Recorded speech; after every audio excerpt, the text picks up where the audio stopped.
You believe trading is freedom, a way out, a fast track to wealth, independence, and power. But what if it isn't? What if trading is a mental poison, one that corrupts your emotions, distorts your perception, and leaves you emptier with every tick of the chart? Over 150 years ago, a philosopher named Arthur Schopenhauer warned us about the very force that drives every trader, the will. He didn't speak about markets or candlestick patterns, but his words describe modern traders better than any trading coach ever could. Schopenhauer believed that all life is driven by an irrational force, what he called the will. This will isn't logical. It doesn't aim at peace. It craves. It desires. And once it gets what it wants again. In trading, the will takes over the moment you open a position. You want profit. You want it fast. And the more you want, the more power this will has over you. The trade becomes more than a number. It becomes an extension of your identity. If you win, you feel powerful. If you lose, you feel worthless. The will doesn't stop. Even after a big win, you're already looking for the next one. You're not satisfied. You're addicted. Schopenhauer said, "Life swings like a pendulum backward and forward between pain and boredom." In trading, that pendulum is brutal. You enter a trade. You're anxious. That's pain. You wait. You're restless. That's boredom. You win. You feel a rush, but it fades fast. You lose.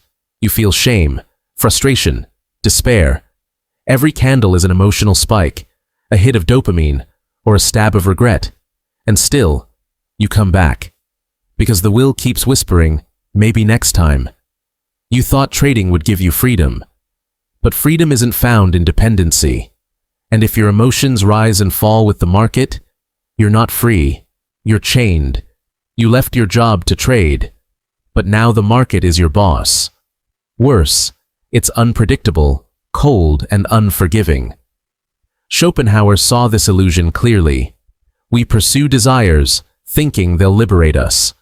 But every desire is a chain, and every fulfillment leads to a new craving. In trading, there's no final victory, only the next entry, the next exit, the next high. You're not chasing profit, you're chasing a feeling, and it's killing your peace. Modern neuroscience explains what Schopenhauer intuited over a century ago. Trading is not just a financial act, it's a neurological one. Every trade, especially a successful one, releases dopamine in the brain, the same neurotransmitter that reinforces habits and addictions. The brain begins to associate trading with reward, turning each chart check, each price movement, into a potential hit. But like any addictive pattern, the reward quickly diminishes. You need more trades, bigger risks, higher highs. This craving doesn't end with profit. In fact, it deepens with it. After a win, the trader feels invincible. The mind says, "Let's do it again."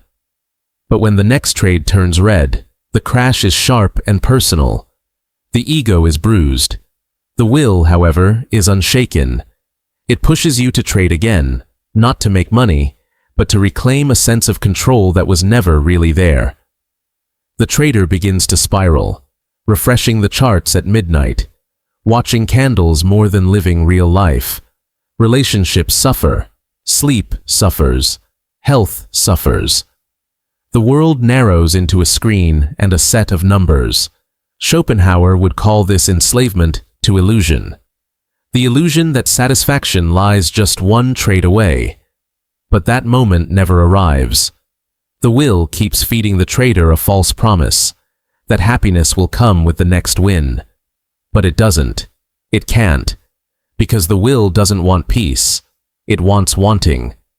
And in trading, it finds the perfect arena to thrive, where numbers move endlessly and the craving never dies.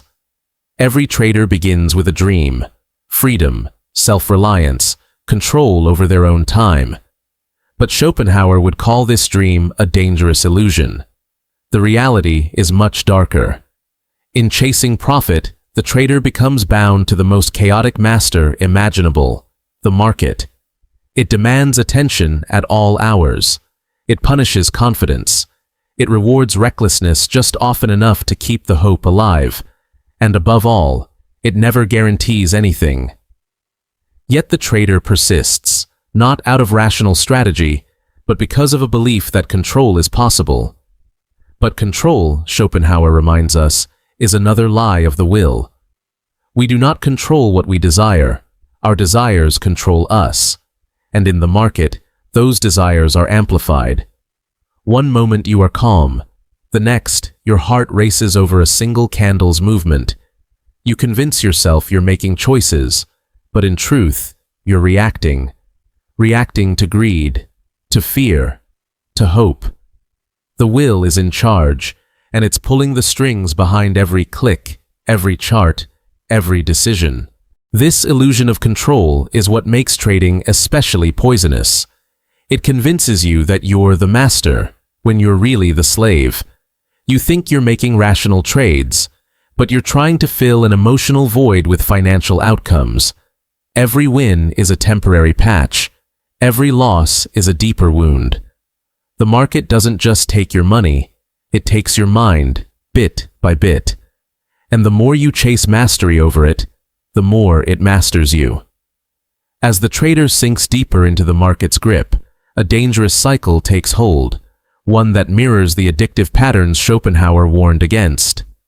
At first, it's just about the money, but soon, it's not. It becomes about identity, about being a trader. You start to define yourself by your ability to beat the market. Your self-worth becomes attached to your trades. A green day means you're a genius. A red day means you're a failure. Slowly, without realizing it, you stop being a person who trades and become a person who only lives to trade. This erosion of self is the most subtle and painful part of the poison. Schopenhauer understood that the will corrupts the mind by convincing it that fulfillment is just around the corner. But there is no arrival point. The more you feed the will, the more it grows. And in trading, there is always another trade, another setup, another potential high. The trader loses touch with anything outside the market.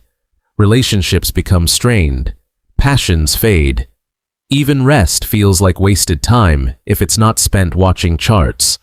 The market becomes life. Neuroscience backs up this descent.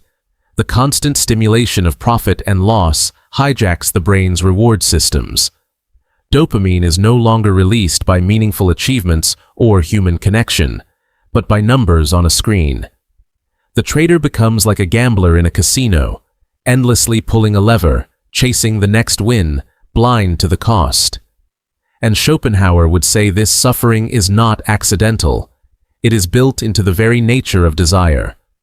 The more intensely we chase satisfaction, the more we are tormented by its absence. There is no bottom in this addiction.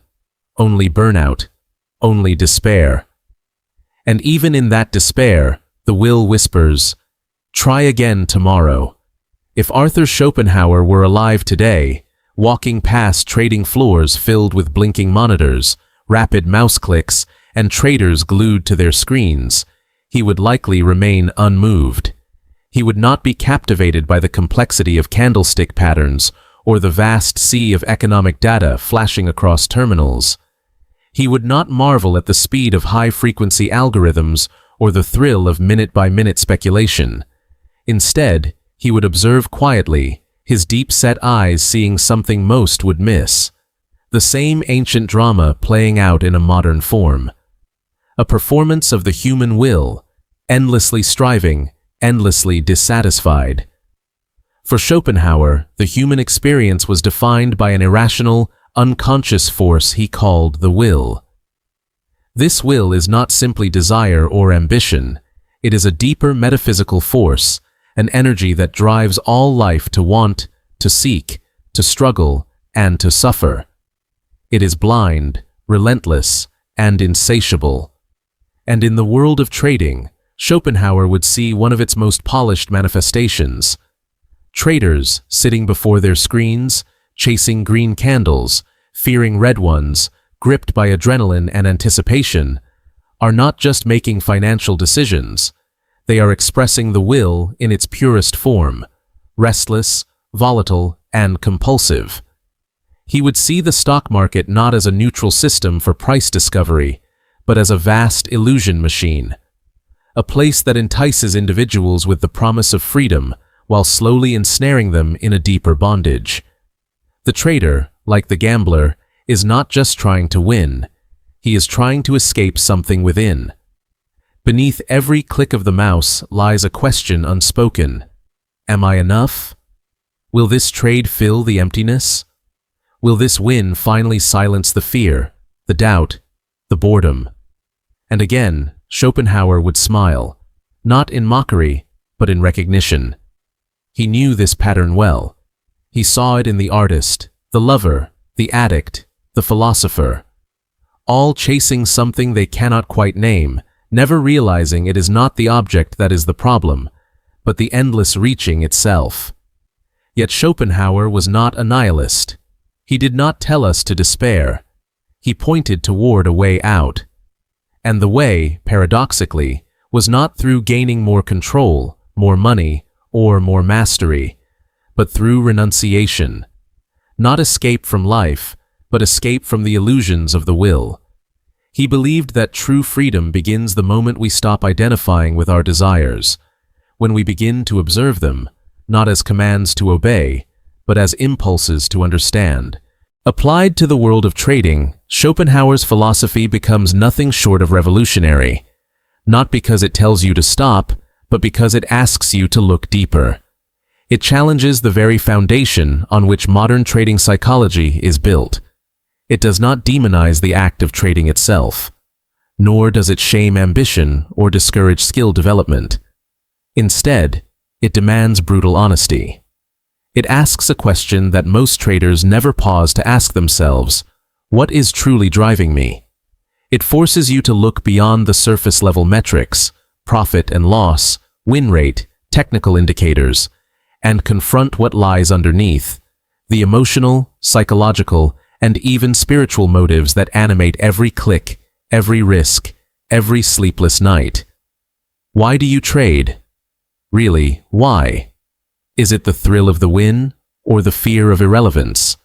Is it a genuine pursuit of financial freedom, or a disguised flight from emotional discomfort? Are you seeking wealth as a means of security, or are you secretly hoping that one perfect trade will redeem your sense of worth? These questions don't fit neatly into a trading journal or a candlestick chart, but they are far more important. Because until you answer them honestly, you are not trading with awareness. You are trading in reaction. Not as a sovereign actor, but as a puppet of something deeper: the will. The modern trader prides themselves on being rational. They speak fluently in the language of logic, probabilities, entries, exits, R multiples, drawdowns. But beneath this polished exterior flows a hidden river of emotion. It is a current shaped by greed, by fear, by the desperate need to prove something to oneself or others. It is the emotional volatility behind the market's numerical volatility. Schopenhauer would argue that no matter how advanced your trading system is, if you have not confronted this internal chaos, you remain its prisoner. The market merely becomes a mirror that reflects the turbulence within. And so, he would not suggest more technical study or better discipline. He would suggest something far more radical: spiritual discipline, a turning inward, a form of introspection that strips away the lies we tell ourselves. He would urge you to become a witness to your own mind, to notice how your self-worth swells with a green candle and shrinks with a red one, how one trade can affect your mood, your relationships, your sense of identity, how easily obsession creeps in, how the charts become the first thing you see in the morning and the last thing you check at night. This level of awareness is not easy. It requires courage. Because to truly observe yourself without judgment is to confront the truth that you may not be trading for the reasons you think. You may not be investing money. You may be investing hope. You may be building positions, but really, you're building fantasies. The moment you see this clearly is the moment you gain power, not over the market, but over yourself. From this awareness, Schopenhauer's concept of detachment begins to unfold, not as cold indifference, but as profound freedom. You are no longer at the mercy of outcomes. You begin to trade with clarity, not compulsion. A winning trade no longer inflates your ego. A losing trade no longer crushes your soul. Your sense of worth begins to unhook itself from your performance. Slowly, your identity detaches from the scoreboard and returns to something more stable. Your values, your discipline, your self-understanding. In that space, something quietly extraordinary begins to happen. You become a better trader, not because you discovered a new setup, but because you discovered silence. You don't overtrade, not because you're forcing restraint, but because the urge itself has weakened.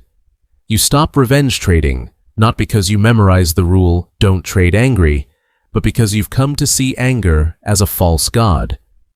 Your edge becomes multidimensional, not just technical, but emotional, mental, philosophical. The kind of edge that cannot be measured on a backtest. And then, almost unnoticed, you begin to reclaim something even more valuable than consistency, your humanity. You remember how to be still, how to take a walk without checking the Tao, how to enjoy a meal without thinking about futures. You begin to rediscover the texture of time, not as something to beat or exploit, but as something to experience. Life no longer feels like a series of intermissions between trading sessions.